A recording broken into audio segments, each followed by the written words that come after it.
वक्रतुंड महाकाय सूर्यकोटि समप्रभ निर्विघ्नं कुरु मे देव सर्वकार्येषु सर्वदा। वक्रतुंड महाकाय सूर्यकोटि समप्रभ निर्विघ्नं कुरु मे देव सर्वकार्येषु सर्वदा। राधे राधे, जय श्री कृष्णा। मैं सीमा सिंह आप सभी को सादर प्रणाम करती हूँ।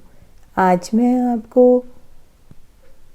साल की 24 एकादशियों में सुनी जाने वाली एकादशी की कहानी सुनाने जा रही हूँ। इस कहानी को सुनने का बहुत ही पुण्य फल मिलता है।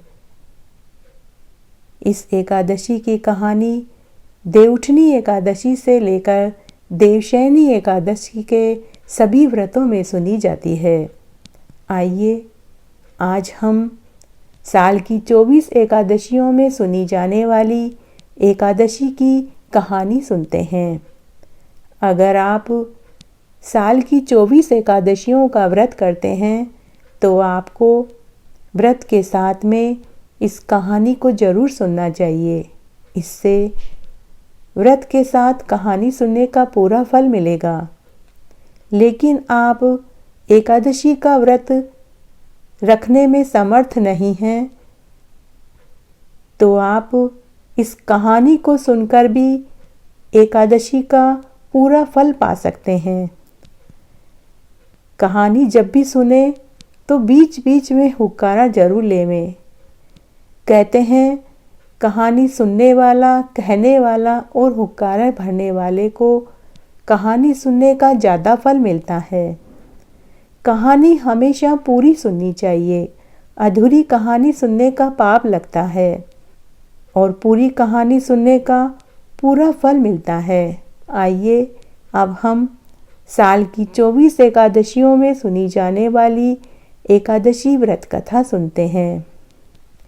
एक बार एक विधवा माँ और एक बेटा था। उसका बेटा जन्म से ही अंधा था। जब तक वह छोटा था माँ ने उसकी खूब सेवा पानी करी। उसकी सेवा में कोई कसर नहीं छोड़ी।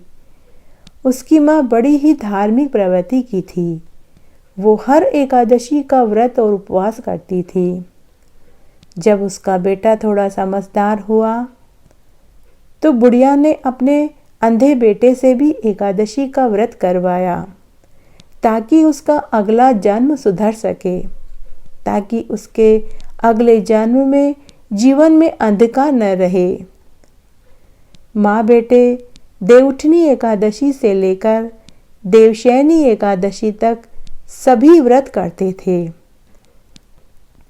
जब एक बार पुरुषोत्तम का मास आया तो उन्होंने अधिक मास की दोनों एकादशियों का भी व्रत पूरे विधि विधान से किया। फिर उन्होंने एकादशी के व्रत का उद्यापन भी किया। अब बेटा उसका नौजवान हो चुका था, विवाह लायक हो चुका था। तब एक दिन माँ बेटे ने निश्चय किया कि भगवान से मिलना चाहिए और उनसे पूछना चाहिए कि हमने देवउठनी एकादशी से लेकर देवशयनी एकादशी तक सभी व्रत किए, सभी व्रतों का उद्यापन भी किया। हमें इसका फल कब मिलेगा और इस जन्म में ना मिले तो अगला जन्म तो सुधरे।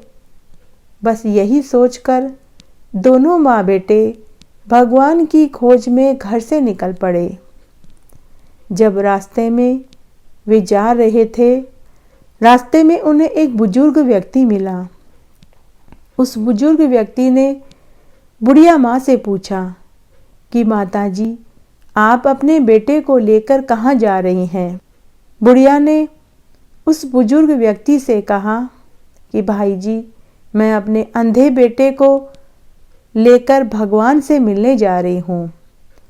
मैं उनसे मिलकर पूछूंगी कि मैंने और मेरे बेटे ने देवउठनी एकादशी से लेकर देवशयनी एकादशी तक सभी एकादशियों के व्रत किए। हमें उन एकादशियों का फल कब मिलेगा? हम यही पूछने के लिए भगवान से मिलने जा रहे हैं। वह बुजुर्ग व्यक्ति लूला था। वह बोला, माँ जी, आप मेरे दुख का निवारण भी पूछ कर आना। उनसे पूछना कि मेरे हाथ लूले हैं, मैं कैसे कमाऊं, मेरा दुख कब दूर होगा। तब बुढ़िया ने उस व्यक्ति से कहा कि मैं ज़रूर पूछ लूँगी। फिर वे आगे गए। आगे जाने पर उन्हें एक अमीर साहूकार दंपति मिले। उन्होंने भी बुढ़िया से पूछा कि अरे बुढ़िया माई, आप दोनों कहाँ जा रहे हैं। बुढ़िया ने वापस वही बात दोहराई। उसने कहा कि मैं अपने अंधे बेटे को लेकर भगवान से मिलने जा रही हूँ। मैं उनसे अपने दुख का निवारण पूछने जा रही हूँ। तब साहूकार दंपति बुढ़िया माई से बोले कि अरे बुढ़िया माई, अगर आपको भगवान मिल जाएं तो हमारे दुख का निवारण भी पूछ लेना। बुढ़िया ने कहा, जरूर पूछ लूँगी, लेकिन पूछना क्या है। तब साहूकार दंपति बोले कि बुढ़िया माई, हमें कोई औलाद नहीं है, हमारे पास खूब धन दौलत है, परंतु इस धन दौलत को भोगने वाला कोई नहीं है। बुढ़िया माई ने कहा, मैं जरूर पूछ लूँगी। फिर वो दोनों माँ बेटे आगे चल दिए। बहुत दूर तक चलते रहे। तब आगे एक गांव में एक खुमार और खुमारिन मिले। खुमार और खुमारिन ने बुढ़िया माई से कहा कि अरे बुढ़िया माई, अपने बेटे को लेकर कहाँ जा रही हो। बुढ़िया बोली, बहन, भगवान से अपने दुख का निवारण पूछने जा रही हूँ। तब खुमार और खुमारिन बोले, बहन, हमारे दुख का निवारण भी पूछ लेना। हमारे चाक पर बहुत सुंदर सुंदर बर्तन बनते थे, परंतु पिछले कुछ वर्षों से टूटे फूटे कलश उतर रहे हैं। बुढ़िया माई ने कहा, जरूर पूछ लूँगी। फिर वो आगे चल दिए। आगे जाने पर उन्हें एक दुखी माता पिता मिले। दुखी माता पिता ने बुढ़िया माई से कहा कि अरे बुढ़िया माई, कहाँ से आई हो और कहाँ जा रही हो। बुढ़िया माई ने उनसे कहा कि मैं भगवान से मिलने जा रही हूँ और अपने दुखों का निवारण पूछने जा रही हूँ। तब दुखी माता पिता ने बुढ़िया माई से कहा कि अरे बुढ़िया माई, अगर भगवान मिल जाएं तो हमारे दुख का निवारण भी पूछ लेना। उनसे पूछना कि मेरी बेटी अभी तक कुंवारी है, कोई रिश्ता नहीं आ रहा है। हम दोनों माता पिता की रातों की नींद उड़ गई है, दिन का चैन खो गया है, हमारी भूख प्यास खत्म हो गई है। बुढ़िया माई ने कहा, जरूर पूछ लूँगी। इस तरह चलते चलते बुढ़िया माई को कई दिन हो गए, कई रातें निकल गई। फिर वो एक गंगा के तट पर पहुंच गए। तब वे दोनों माँ बेटे गंगा के तट पर पहुंच गए। गंगा की तट पर एक ब्राह्मण बैठा था। ब्राह्मण कोई और नहीं, स्वयं विष्णु भगवान थे। दोनों माँ बेटे ने ब्राह्मण को प्रणाम किया। ब्राह्मण बोला, अरे बुढ़िया माई, कहाँ से आ रही हो और अब कहाँ जा रही हो। तब वह बुढ़िया माई बोली, हे ब्राह्मण देवता, मेरा बेटा जन्म से अंधा है। छोटा था तो मैंने पाल पोस लिया, अब बड़ा हो गया है, कैसे कमाएगा, कौन इस अंधे से ब्याह करेगा। मेरा एक पाँव धरती पर और दूसरा पाँव कब्र में लटक रहा है, मेरे बाद इसका क्या बनेगा। हम दोनों माँ बेटों ने देवउठनी एकादशी से लेकर देवशयनी एकादशी के सभी व्रत किए, सभी व्रतों का उद्यापन भी कर दिया, लेकिन हमें हमारी एकादशी के व्रत का फल नहीं मिला। इसलिए हम दोनों माँ बेटे भगवान से मिलने के लिए घर से निकल पड़े हैं। अगर हमें भगवान नहीं मिले तो हम घर वापस नहीं जाएंगे, यहीं गंगा जी में अपने प्राण दे देंगे। तब वह ब्राह्मण बोला, माई, भगवान कोई ऐसे ही मिल जाते हैं, तुम पहचानोगी कैसे? तब वह बुढ़िया माई बोली, हे ब्राह्मण देवता, मेरा बेटा अंधा है, मैं अंधी नहीं हूँ, मैं जरूर पहचान लूँगी। तब वह ब्राह्मण बोला, बुढ़िया माई, मैं ही भगवान हूँ, मांग क्या चाहिए? तब वह महिला बोली, हे ब्राह्मण देवता, मुझ दुखियारी का दुख मत बढ़ाओ, अगर आप भगवान हैं तो मुझे दर्शन दो। तभी वह ब्राह्मण रूप में भगवान उन्हें दर्शन देते हैं। तब बुढ़िया माई भगवान के चरणों में गिर पड़ी और अपने कर्मों के दुखों का निवारण पूछने लगी।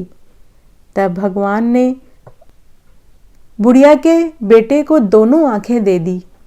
तब उसके बेटे ने पहली बार अपनी देवी स्वरूपा माँ के दर्शन किए और साथ ही भगवान विष्णु के दर्शन किए। तब भगवान ने कहा, बुढ़िया माई, अब तुम घर वापस जाओ, तुम्हारा घर अन्न धन के भंडार से भर जाएगा, तुम्हें कभी कोई दुख नहीं सताएगा। तब वह बुढ़िया माई रास्ते में मिले सभी के दुखों का निवारण एक एक करके पूछने लगी। सबसे पहले उसने दुखी माता पिता की कुंवारी लड़की के विवाह के बारे में पूछा। तो भगवान बोले, अरे बुढ़िया माई, उसने अपनी बहू को दहेज के कारण छोड़ दिया, अगर वह अपनी बहू को वापस घर में ले आए तो उसकी बेटी का विवाह भी हो जाएगा। फिर बुढ़िया ने कुमार और कुमारी के दुखों का निवारण पूछा। तो भगवान ने कहा, बुढ़िया माई, उस कुमार और कुमारी ने एक गरीब लड़की के विवाह में चाक भात के कलश नहीं दिए। बेचारे उस गरीब के पास महंगे चाक खरीदने के पैसे नहीं थे, इसीलिए उन गरीब माँ बाप की आह उन कुमार और कुमारिन को लगी है। अगर वो 7 गरीब लड़कियों के विवाह में मुफ्त में चाक के बर्तन देवें तो उनकी समस्या का निवारण हो जाएगा। फिर बुढ़िया माई ने साहूकार पति पत्नी के बारे में पूछा कि उनके कोई औलाद नहीं है, हे भगवान, उन्हें औलाद सुख कब मिलेगा? तब भगवान बोले कि बुढ़िया माई, पूर्व जन्म में वो दोनों लड़कियों से नफरत करते थे, इसीलिए उन्होंने कई बार गर्भ में लड़की गिराई थी और भ्रूण हत्या का पाप किया था।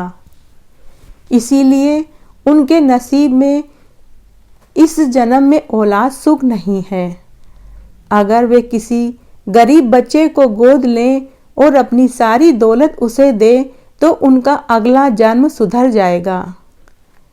फिर बुढ़िया माई ने उस बुजुर्ग लूले व्यक्ति का पूछा। तब भगवान बोले, बुढ़िया माई,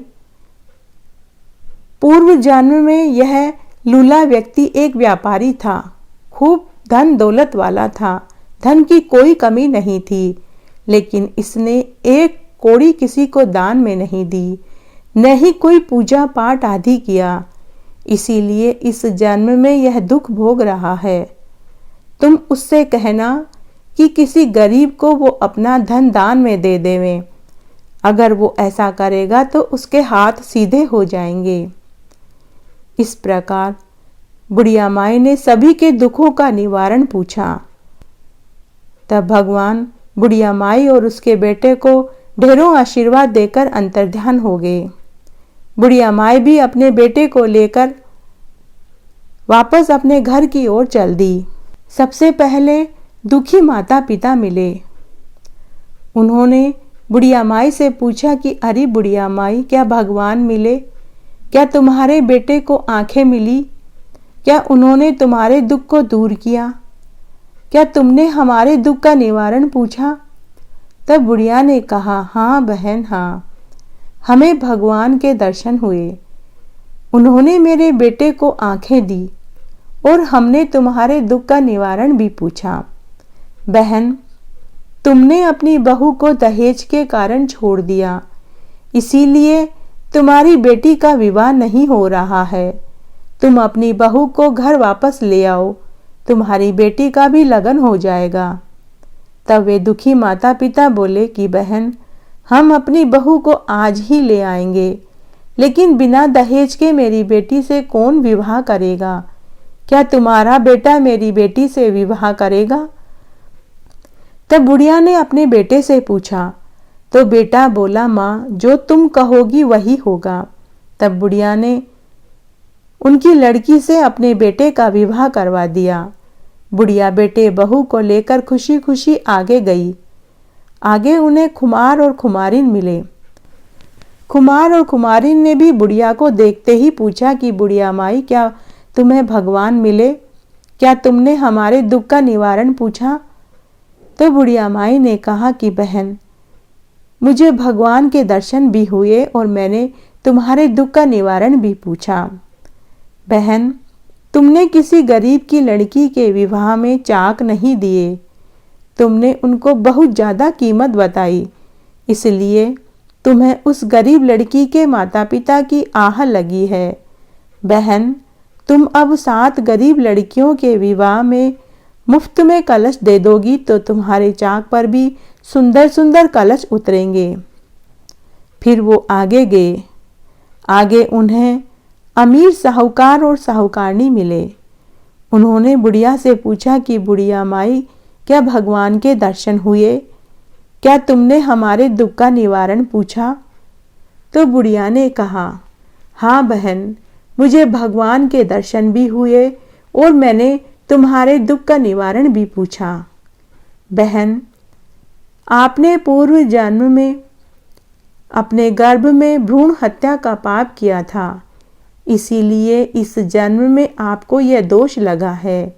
आप इस जन्म में औलाद का सुख नहीं भोग सकते, लेकिन अगर आप किसी बच्चे को गोद लेकर अपना सारा धन उन्हें दे देंगी तो आपका यह दोष उतर जाएगा, आपका अगला जन्म सुधर जाएगा।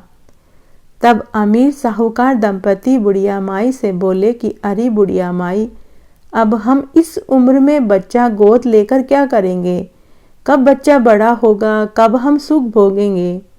बुढ़िया माई, क्या तेरे बेटे को हम गोद ले लें? हम अपना सारा धन तेरे बेटे को देकर हम अपना बचा हुआ जीवन तीर्थ करके गुजारेंगे। तब उन्होंने बुढ़िया के बेटे को अपना बेटा बनाया और अपना सारा धन दौलत बुढ़िया के बेटे को देकर तीर्थ पर निकल गए। तब बुढ़िया माई अपने बेटा, बहू और धन को लेकर खुशी खुशी आगे गई। आगे उन्हें वही बुजुर्ग लूला व्यक्ति मिला। तब वह बुजुर्ग लूला व्यक्ति बुढ़िया माई से बोला कि बुढ़िया माई, क्या तुम्हें भगवान मिले? क्या तुम्हारे बेटे को आंखें मिली? क्या तुमने मेरे दुख का निवारण पूछा? तो बुढ़िया माई ने उस बुजुर्ग लूले व्यक्ति से कहा कि हाँ भाई, मुझे भगवान के दर्शन हुए, भगवान ने मेरे बेटे को आंखें भी दी और मैंने तुम्हारे दुख का निवारण भी पूछा।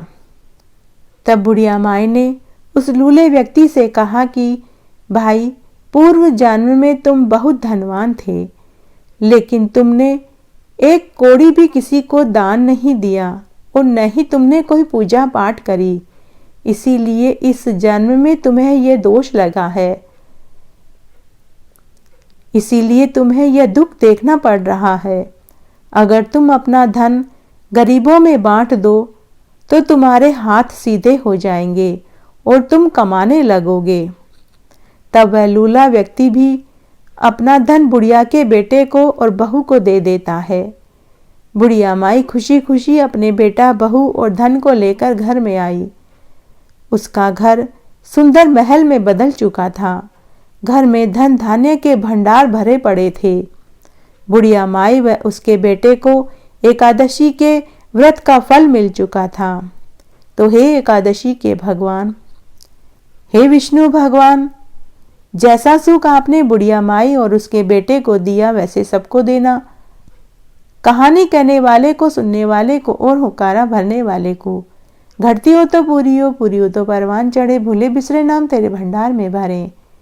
इस तरह आज मैंने आपको 24 एकादशियों में सुनी जाने वाली व्रत कथा सुनाई। देवउठनी एकादशी से लेकर देवशयनी एकादशी तक एकादशी के सभी व्रतों में इस कहानी को सुनने का बहुत पुण्य फल लगेगा। आपको एकादशी की इस कहानी को सुनने का पूरा फल मिले। कहानी कहने वाले को, सुनने वाले को और हुक्कारा भरने वाले को। घटती हो तो पूरी हो तो परवान चढ़े, भूले बिसरे नाम तेरे भंडार में भरे। मेरे साथ बने रहने के लिए आपका धन्यवाद। आगे की कथा कहानी के लिए भी आप इसी तरह मेरे साथ बने रहें। धन्यवाद।